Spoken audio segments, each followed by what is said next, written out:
এই বন্ধুরা, তো আমি আমি আমার বাবাকে ওই যে আমাদের খেতে ডাক দিতে যাচ্ছি কয়টা মাছ ধরবার জন্য।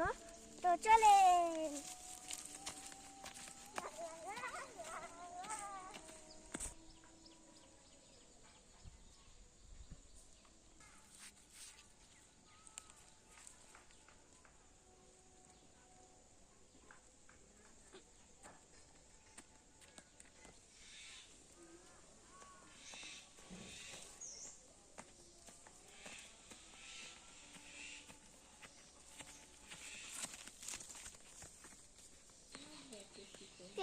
একটু বাঁকছি, এই যে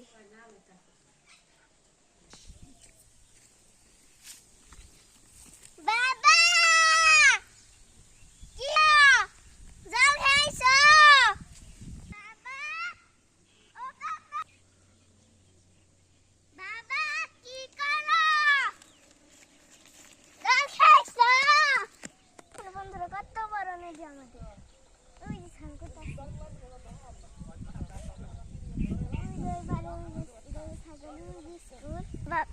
তো বাবা মাঠে কাজ করতেছে। তো আজকে এই পর্যন্ত, সবাই ভালো থাকবেন, টাটা। ও এইটুকু ভেঙে বসে।